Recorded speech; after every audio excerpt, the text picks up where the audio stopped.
then it goes to what is known as the decision stage. Then it decides to enter into the body of a man or a elephant or a stone, whatever it is, or in any other forms, in gaseous or liquid or stone stages, any other form, it decides and it enters. So basically it enters a body for its own evolution. That's what this patient Catherine revealed. And not only that, there are other revelations by this patient. She tells Dr. Bryan, that is, as she was undergoing the process of regression, a strange voice happened to speak through the patient Catherine to Dr. Bryan Weiss. That's the voice of a master. That's what Dr. Bryan Weiss says, the voice of a master who says, who tells, who advises. And through those voices, Dr. Bryan Weiss learns astonishing things. How did this patient come to know about his family or about his dead son? And this patient also says, as her soul left, she sees her other relatives all happily living in that level of stage, in that level of world, in that level, in a different world, in a different plane. She sees all her relatives and friends, she says, and they are also reborn, probably in the same family. She reveals that Dr. Bryan Weiss' son, who died at the age of 23, has been born again in his own family itself. That is a wonderful thing which correlates with our Hindu Upanishads, Hindu Vedas. We will come back to it later again. These revelations under a modern scientific study is fascinating and done by a very noted doctor who is also a psychiatrist, a medical doctor from University of Virginia. There were several such studies of all these reincarnation methods. So what does it prove? Either the field study of Dr. Ian Stevenson and his team of doctors, several I listed out their names last time, or these psychological studies through regression analysis all reveal the same thing, or the impressions, the findings of Dr. Raymond Moody or Dr. Bruce Grayson all reveal the same thing, that there is reincarnation, that there is no death per se for a soul, that there is no death for the body.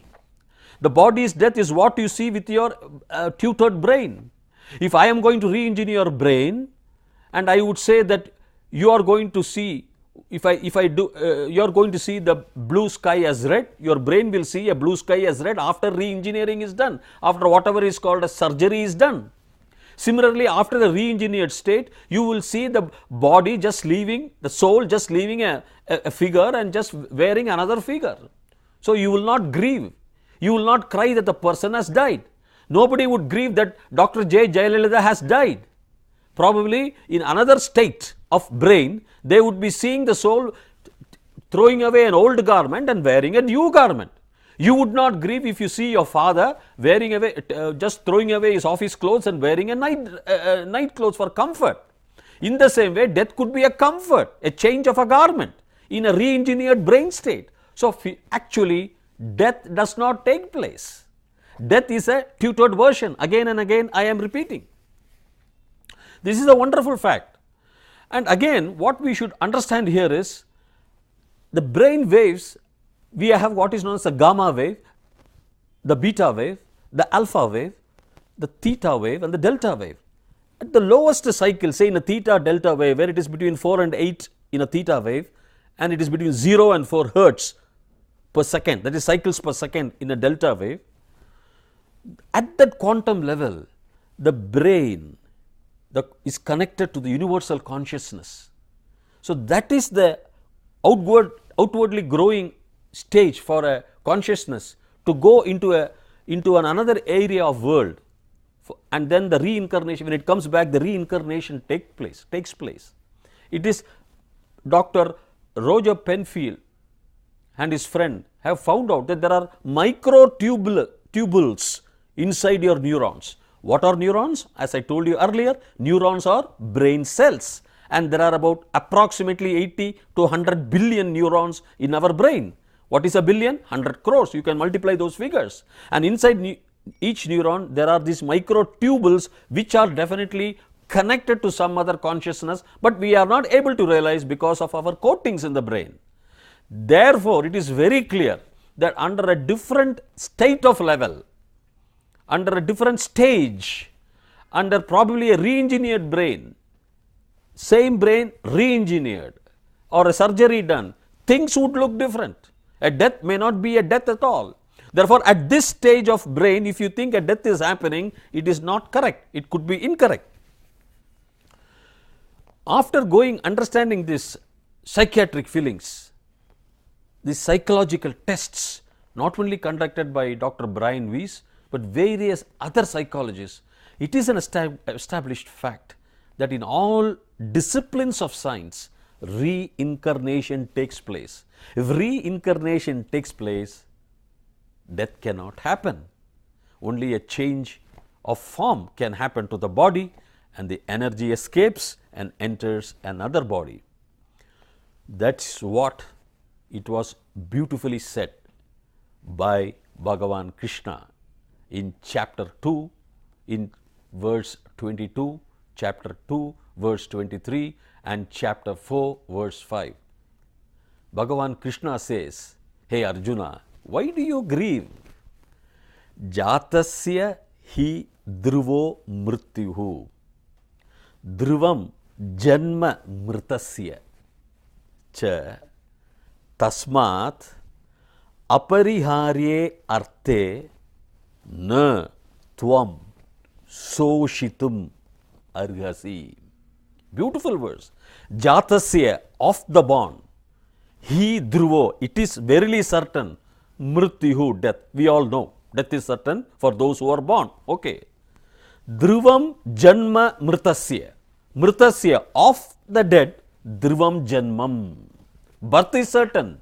Cha, and tasmat, therefore, apariharye arte. Arte in the meaning of apariharye, inevitability, na, no, tvam, you, soshitum, grieve, arhasi, deserve. You don't deserve to grieve because for the born, death is certain, of the dead, birth is certain. In this inevitable situation, what is you, why do you grieve? What is a necessity for you to grieve? Because who are you? Verse 23 in the same chapter.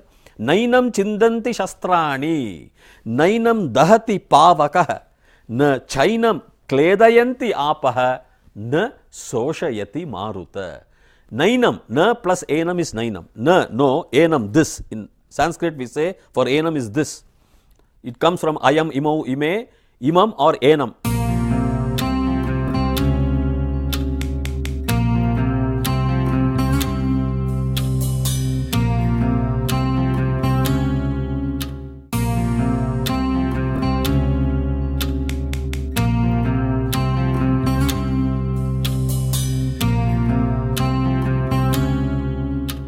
Enam, na chainam, nainam chindanti shastrani, nainam, na, enam, this, chindanti, cutting arrows. Arrows do not cut.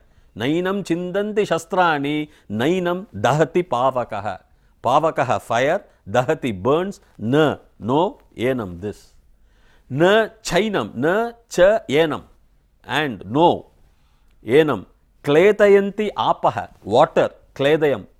It cannot wet it. Na soshayati maruta, maruta, wind, cannot dry it. That is the state, a state without a state. And then Bhagavan says about reincarnation very beautifully, an apt verse which comes, as I told you in chapter 4, verse 5. Arjuna, bahuni me vyatitani janmani tavacha Arjuna tani aham veta sarvani na tva vetam parantapa. Parantapa means parantapasvi. Na tvam veta. Bahuni starts. Bahuni, lots. Bahuni me. I, to me, has happened. Bahuni me vyatitani janmani. I have spent lot of janmas. Tava, of yours also, Arjuna, yours also. Tani those aham I veta sarvani. I know all of them. Na tva, no you of yours. Na tvam you veta. Hey Parantapasvi, you do not know. I know all my births. He knows all his reincarnations. The greatest Acharya, Bhagavan Krishna, very explicitly says, I have spent lot of births, you also, but I know, but you do not know, because I know the consciousness which stays in my body. I have realized my brain is able to connect to that consciousness. I have been regressed already. I am trained. I am a yogi, but you are not aware. So do not worry. You also have gone. If you do not get any happiness in this birth, which is a short time, you will get happiness in your next birth, in the next body. If you do not get a cinema ticket which you love, a movie, you go, you do not get a ticket, tomorrow you are going to see. What is there? What is there to grieve? If not today, tomorrow you are going to get a ticket and enjoy yourself happily. In the same way, do not grieve. There is no reason for grief, because what you enjoy or what you grieve is absolutely temporary. It is only in this birth. You have got several births, several millions of births you may have to take. Why do you worry? Why do you feel sorry? For what? You do your duty, that's what it says. I know that you are grieving, you are rightfully grieving, but do not worry, you have come into the battlefield. Bhagavan, the greatest of the greatest Acharyas, gives a solace to grieving persons. Do not grieve. There is nothing, because everyone are reincarnated unless you attain to the 7th stage of Satyaloka, the bliss. You need not feel sorry. Why? Because you are going to take several births. There is no necessity for you to grieve. There is no necessity absolutely for you to grieve and put yourself in a miserable situations. This life or this birth is very temporary. You are going to be born again and again. You have to take, you will decide to take several births for your own purification. Bhagavan's Gita gives a solace to especially grieving persons when they know that there is something called reincarnation, that this is not the final, this is not the end of anything, this is just a process. So, in this way is the concept of reincarnation being explained both by Bhagavan Sri Krishna and also in the psychological tests as well as by Dr. Ian Stevenson and his group of doctors in the field tests, empirical observations. Thiruvalluvar was a saint 60 years before Christ, and he beautifully explains in verse 339 of his Tirukkural, உறங்குவது போலும் சாக்காடு உறங்கி விழிப்பது போலும் பிறப்பு. உறங்குவது போலும் சாக்காடு உறங்கி விழிப்பது போலும் பிறப்பு. உறங்குவது means sleeping, deep sleep. போலும் சாக்காடு, the death is like a deep sleep. உறங்கி விழிப்பது, after you sleep and you wake up, போலும் பிறப்பு, birth.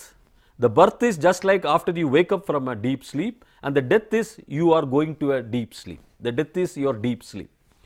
So all these sages, what I am saying, very clearly give their own views on reincarnation apart from modern doctors and modern scientists. Even Jesus Christ believed in reincarnation. He says to his apostles that John the Baptist is from Elijah. John the Baptist is a person who baptized Christ himself in the Jordan River. And they talk of Elijah, who was a spiritual saint living 900 years before John the Baptist. Even all the first century AD priests, Clement of Alexandria, St. Jerome, Father Origen, all believed in reincarnations. As I said, in the famous book Gilgal of the Jews, they talk of reincarnation of the soul and the spirits. Even the book, the Kabbalah, talks lots of reincarnation. Jews were believing in reincarnation. Even before Jews, if you want to say, olden civilizations believed in reincarnation, which I shall come to you later.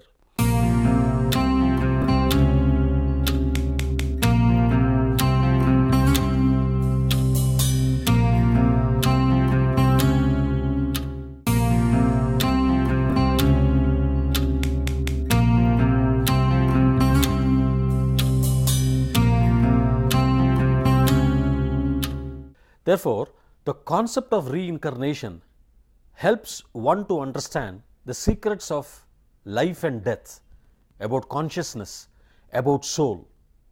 Because the soul, the energy that escapes from the body, is going to go to another body, is in search of another body. The soul is in search of another body for its own purification. The soul decides which body to enter under the advices, under the guidance it receives from its masters who are at different planes. They may also seek for upgrading their soul, but the soul eventually wants to go to the 7th level. Dr. Ian Stevenson, during his research, during his on-field studies, also found out that a body has what is known as a transmigratory memory. When the consciousness leaves the body, it takes along with it the memory, and some consciousness immediately enters after a period of 20-25 years into another body, and some has to wait for some time, as we discussed earlier. Therefore, it has a transmigratory body, and the transmigratory memory does not burn itself when the body is burnt in a cremation. So, the consciousness takes with it, and then it enters and re-enters depending on the length of time, depending on the decision it makes to be in a stage of renewal or on a suspended state, or on its decision to enter a new body. Everything depends on the soul to finally reach the 7th stage. This was that was told to Allan Kardec, a very famous French writer.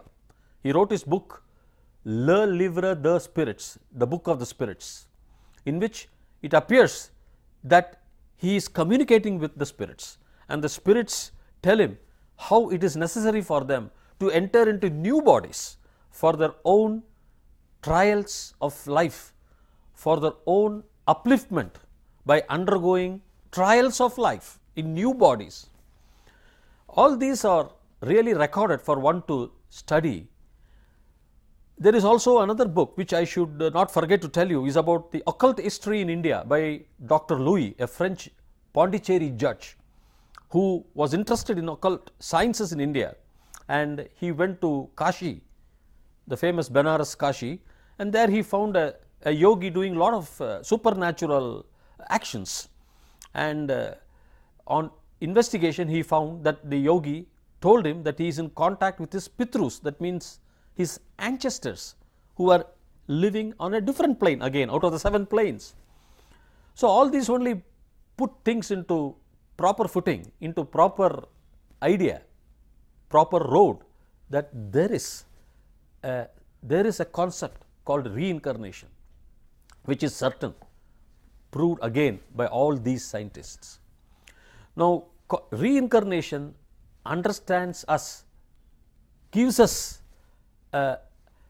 intuition to understand better about consciousness, the soul, because on reincarnated bodies, when they talk of something pertaining to their previous birth's experiences, we naturally have a tendency to assume or to conjecture or to decide that there is something called rebirth, therefore there must be something called consciousness, there must be something called soul. What happens is, consciousness is the life force. See, even though scientists say that brain is the main thing, that mind is the main thing, and brain decides everything, and consciousness is got nothing to do with it, it is all a fact, it's a manufactured joke. There are certain biomedical investigations done by Dr. Penfield also. For example, he asks a man to raise up his right hand. The man raises his right hand. But then in a surgery he opens a man's skull and fiddles with his left cortex, which is here on the brain, the frontal portion of the left brain called cortex, left cortex, responsible for actions, body actions. Again the hand rises up.